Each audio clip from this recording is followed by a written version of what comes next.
कटिहार में सड़क पर टहलना एक शख्स को उस वक्त भारी पड़ गया जब बाइक सवार दो बदमाश पलक झपकते हैं उसके गले से सोने की चेन झपटकर फरार हो गए। घटना नगर थाना क्षेत्र के जी शॉक फैक्ट्री के समीप की है। वारदात के बाद इलाके में हड़कंप मच गया।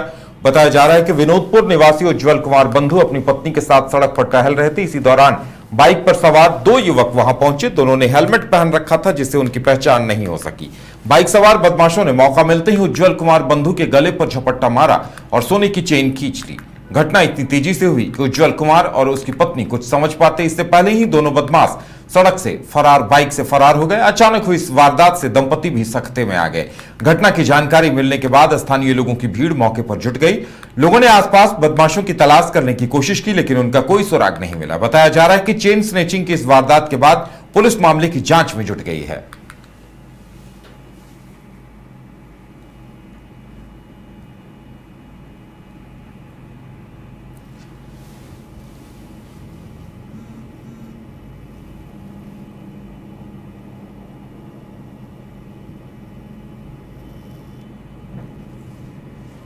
पैदल आ रहे थे उधर से यक्षरा तरफ से और एक गाड़ी एकदम दीवार सटा के, तो हम जस्ट देख रहे हैं जो गाड़ी आ रही है तो हम पीछे घूम के बोलने ही वाले थे जो इतना सट के काहे जा रहे हो।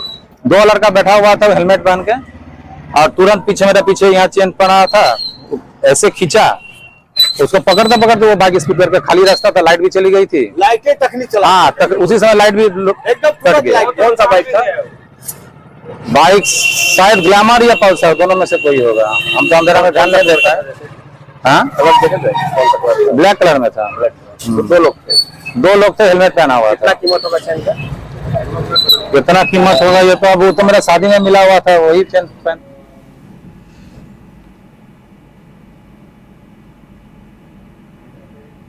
मोकामा के हाथीदह में निर्माणाधीन double track mega rail bridge में काम कर रहे ट्राइडेंट कंपनी का सुपरवाइजर गंगा की गहराइयों में लापता हो गया। स्थानीय लोगों, अन्य मजदूरों और प्रत्यक्षदर्शियों से बात करने से पता चला कि 3 कर्मचारी एक साथ स्नान के लिए गंगा में गए थे जिनमें एक डूबने लगा जिसे बचाने का दोनों ने प्रयास किया। इस क्रम में 2 व्यक्ति तो बच गए किसी तरह, लेकिन एक लापता हो गया और गंगा की गहराइयों में समा गया। घटना की सूचना मिलते ही हाथीदह थाना अध्यक्ष सब इंस्पेक्टर अभिषेक कुमार सिंह ने सब इंस्पेक्टर महेश सहनी तथा सब इंस्पेक्टर सुमन कुमार को राजेंद्र पुल के पास दल बल समेत भेजा, जहां राजेंद्र पुल के समानांतर बन रहे मेगा रेल ब्रिज के पिलर संख्या 4 के पास यह हादसा हुआ। पुलिस ने त्वरित रूप से कार्रवाई करते हुए अंचलाधिकारी मोकामा को इसकी सूचना दी। गंगा में लापता शख्स की खोजबीन के लिए एसडीआरएफ की टीम तथा गोताखोरों की टीम जुट गई है। सब इंस्पेक्टर महेश सहनी ने बताया कि गंगा में डूबे व्यक्ति का नाम रवनीश तिवारी है जो उत्तर प्रदेश के गोरखपुर जनपद का रहने वाला है और वो ट्राइडेंट कंपनी में सुपरवाइजर था।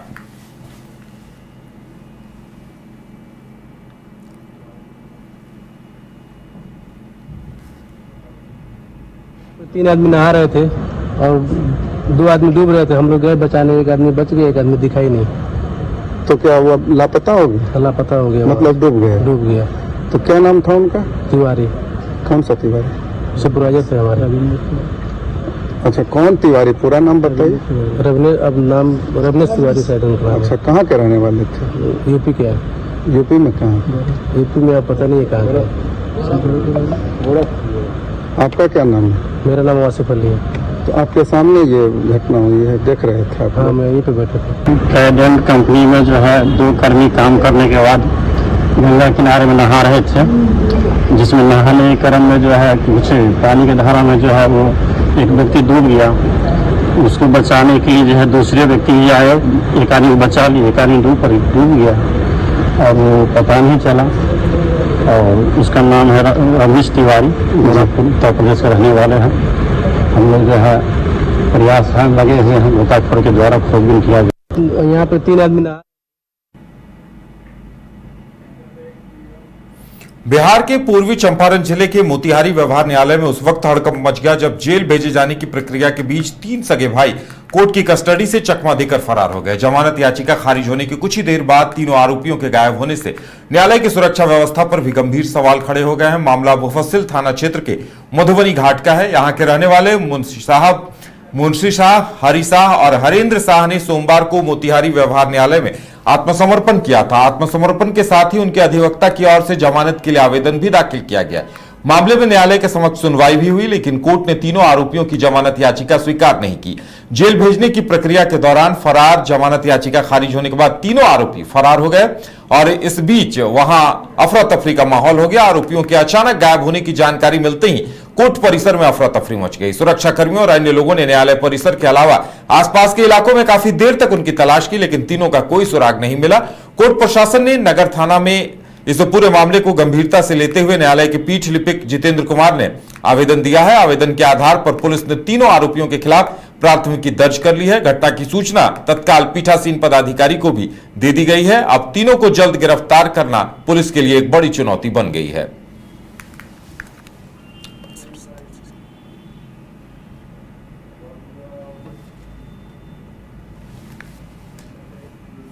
फारबिसगंज स्थित शिशु भारती स्कूल में मंगलवार को एक छात्र की शिक्षक की तरफ से कथित रूप से बेरहमी से पिटाई किए जाने का मामला सामने आया है। घटना में चौथी कक्षा में पढ़ने वाला छात्र गंभीर रूप से घायल हो गया। छात्र की मां ने आरोप लगाया है शिक्षक ने पिटाई के दौरान उसके बेटे की गर्दन मरोड़ दी, जिससे गर्दन में अंदरूनी चोटें आई हैं। घटना के बाद स्कूल परिसर में अफरा तफरी मच गई। मिली जानकारी के अनुसार छात्र की तबीयत कुछ खराब थी। इसी दौरान उसने शिक्षक असीम दत्ता को अपनी तबीयत खराब होने की बात बताई। आरोप है कि छात्र की बात सुनकर शिक्षक नाराज हो गया और उसकी बुरी तरह पिटाई कर दी। परिजनों का आरोप है कि मारपीट के दौरान बच्चे की गर्दन भी मरोड़ दी गई, जिसके बाद उसकी हालत बिगड़ गई। घटना की जानकारी मिलते ही परिजन आनन फानन स्कूल पहुंचे। बच्चे को इलाज के लिए फारबिसगंज अनुमंडल अस्पताल ले गए। फिलहाल छात्र का इलाज चल रहा। बच्चे की स्थिति को लेकर परिजन चिंतित हैं। ड्यूटी पर मौजूद डॉक्टर ने बताया कि बच्चे को गर्दन में चोट लगी है और जांच की जा रही है। घटना के बाद परिजनों में विद्यालय प्रबंधन और आरोपी शिक्षक के खिलाफ आक्रोश है। छात्र की मां ने आरोपी शिक्षक के खिलाफ सख्त कार्रवाई की मांग की है। मुझे सर्दी जैसा लग रहा है, मेरा तबीयत खराब है, तो वो बोले कि जाके डेस्क पे बैठो अपना। तो फिर मैं गया, मेरे को ज़्यादा हो रहा था, तो बोले तुम नाटक करता है। मेरा बाल पकड़ के खींच दिए और मेरे को पीठ में मुक्का मार दिए। हाँ। आपको चोट कहाँ लगी? मुझे यहाँ पे लगी हुई है, मेरा गला सीधा नहीं हो पा रहा है। गला सीधा नहीं होता। हाँ। अच्छा, टीचर क्या, कैसे टीचर है वो? टीचर गुस्से है। गुस्सा वाले हैं। हाँ।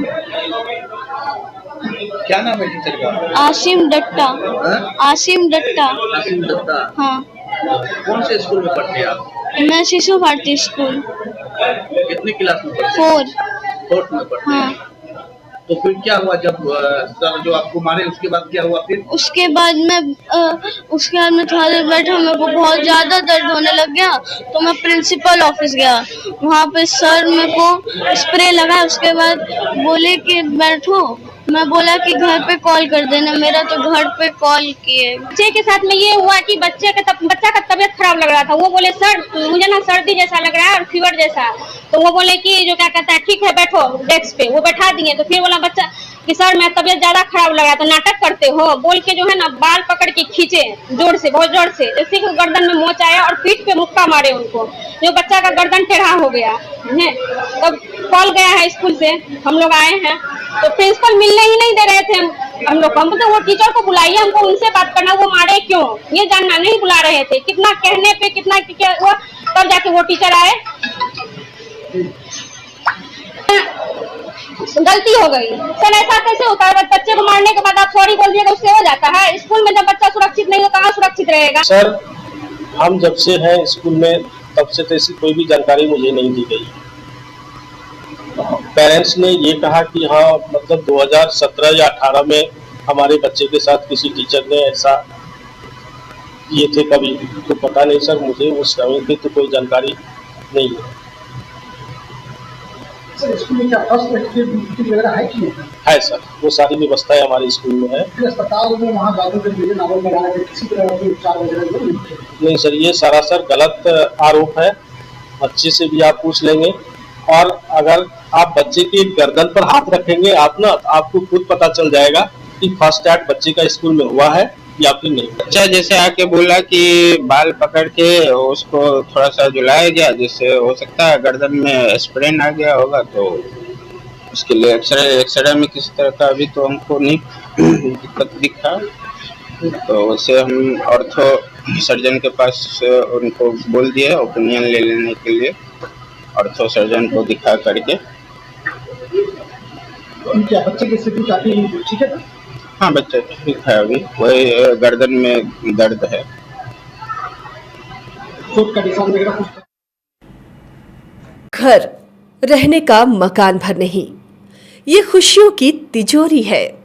दरवाजे पर दस्तक देता पड़ोस, खिड़कियों से उमड़ आता आसमां, तारों में उलझी ऐसी ना जाने कितनी दास्तां। कहती हैं चले डायमंड सिटी, एक सफर हम सफर के साथ अपने घर तक। Diamond city, life long bonding, 500 से ज्यादा खुशहाल डायमंड परिवार। जल्दी करें, सिर्फ 200 फ्लैट बाकी। आज ही बुक करें अपना आशियाना।